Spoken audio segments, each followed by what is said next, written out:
सनातन हिंदू धर्म में मनुष्य की मृत्यु के पश्चात उसके शव को जलाने की अर्थात दाह संस्कार की प्रक्रिया की जाती है। लेकिन हिंदू धर्म में कई बार शव को दफनाया भी जाता है। हिंदू धर्म में साधु और बच्चों के शव का दाह संस्कार न करके उन्हें दफनाया जाता है। साधुओं के शव को दफनाने के बाद उस स्थान पर समाधि बनाई जाती है, जबकि बच्चों के शव को दफनाने के पश्चात कोई समाधान नहीं मिलती है। इसके पीछे का रहस्य जानने के लिए आप इस वीडियो को अंत तक जरूर देखें। नमस्कार मित्रों, आप सभी का स्वागत है। हमारे वास्तु सागर चैनल में एक बार पक्षीराज गरुड़ ने भगवान श्री हरि विष्णु से पूछा, हे प्रभु, मनुष्य की मृत्यु के उपरांत उसकी आत्मा के साथ क्या होता है? ये तो आपने मुझे भली भांति समझाया, लेकिन अगर किसी स्त्री का गर्भपात हो जाए या फिर यदि जन्म के बाद 2 वर्ष की उम्र तक किसी बालक या बालिका की मृत्यु हो जाए, तो उस नवजात बालक की आत्मा के साथ क्या होता है? कृपया करके मुझे बताएं।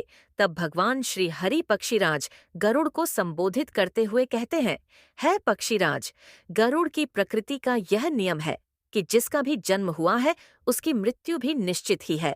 मृत्यु ऐसा सत्य है जिसे कोई भी नकार नहीं सकता है।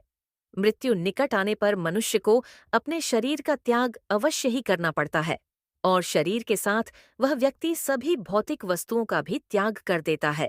अर्थात मनुष्य मृत्यु के पश्चात इस मृत्यु लोक की कोई भी वस्तु अपने साथ लेकर नहीं जा सकता। उसके साथ केवल उसके पाप और पुण्य ही जाते हैं। और ऐसे में जहाँ आत्मा अमर है, उसका कभी अंत नहीं होता है। वह अपने कर्मों के अनुसार बार बार जन्म लेती है। मनुष्य का शरीर भी उसका अपना नहीं है, वह भी उसे कुछ ही समय के लिए ईश्वर द्वारा प्राप्त हुआ है, जो एक दिन पंच तत्वों में विलीन हो जाएगा। किंतु फिर भी मनुष्य इस संसार में जन्म लेकर कई भौतिक सुखों के मुंह में पड़ जाता है। मृत्यु के बाद भी उसका उन वस्तुओं के प्रति मोह नहीं छूटता है।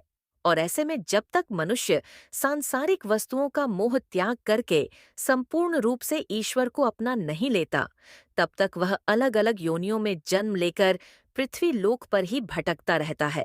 कभी कभी यहाँ मोह इतना अधिक होता है कि वह मृत्यु के बाद भी इसी पृथ्वी लोक पर भ्रमण करता है। अर्थात वह प्रेत योनि धारण करता है कि यदि किसी मनुष्य की अकाल मृत्यु हो जाती है तो वह भी प्रेत योनि में चला जाता है और प्रेत योनि में वह अपने ही परिवार के लोगों को दुख देने लगता है। इसी प्रकार से साधु संतों में भी उनकी आत्मा को उनके नश्वर शरीर से कोई लगाव नहीं होता है, जिस कारण से उनके शव को भी दफनाकर उन पर समाधि बना दी जाती है। इसके अलावा साधु संतों की समाधि के पास उनकी तपस्या की ऊर्जा को भी महसूस किया जा सकता है, क्योंकि ऐसा मनुष्य अपनी कठोर तपस्या और आध्यात्मिक प्रशिक्षण के बल पर अपने शरीर की सभी इंद्रियों पर नियंत्रित कर लेता है और 5 दोष यानी काम, क्रोध, लोभ, मोह, अहंकार पर विजय प्राप्त कर लेता है। ऐसे में शरीर में उपस्थित आत्मा को शरीर से कोई लगाव नहीं रह जाता है। और जब ऐसे मनुष्य की मृत्यु हो जाती है तो वह बिना किसी बाधा अपने शरीर को त्याग करके परम धाम को चले जाते हैं। वहीं 2 वर्ष से अधिक की आयु के मनुष्य की आत्मा में मोह, माया और काम जैसी इच्छा उत्पन्न हो जाती है। जैसे जैसे मनुष्य का शरीर बड़ा होने लगता है, उसकी आत्मा भी मोह माया के बंधन से बन जाती है। मृत्यु के बाद भी उसकी आत्मा उसके शरीर में प्रवेश की इच्छा रखती है। और ऐसे में जब किसी स्त्री का गर्भपात हो जाए या फिर यदि किसी बालक का जन्म के 2 वर्ष पूर्व ही मृत्यु हो जाए, तो उसे जलाने के बजाय जमीन में गड्ढा खोदकर उसे दफना देना चाहिए। और इससे अधिक उम्र के मनुष्य की मृत्यु होने पर उन्हें जलाकर दाह संस्कार कर देना चाहिए। जब भी मनुष्य जन्म लेता है तो वह 2 वर्ष की उम्र तक दुनियादारी और इस संसार की मोह माया से परे रहता है। ऐसी स्थिति में उसके शरीर में विराजमान आत्मा को शरीर को मोह नहीं होता है। ऐसे में जब कोई 2 वर्ष से कम उम्र का बालक मृत्यु को प्राप्त होता है तो आसानी से उस शरीर का त्याग कर देता है और पुनः उस शरीर में प्रवेश करने की कोशिश भी नहीं करता है।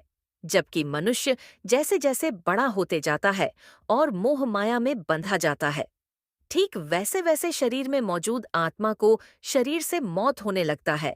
और मृत्यु के बाद वे उस शरीर में तब तक दोबारा प्रवेश करने की कोशिश करते रहता है कि जब तक मृतक के शरीर को जला ना दिया जाए। बच्चे की आत्मा का पुनर्जन्म जल्दी हो, इसके लिए बच्चे के माता-पिता को अपनी इच्छा के अनुसार दान करना चाहिए, क्योंकि बच्चों का पिंडदान नहीं किया जाता है और न ही उनका मुंडन हो चुका होता है। इसलिए मृत बच्चों के माता-पिता को अपनी इच्छा के अनुसार दान धर्म अवश्य करना चाहिए। दोस्तों, आपको हमारी वीडियो कैसी लगी? कमेंट बॉक्स में ज़रूर बताएं।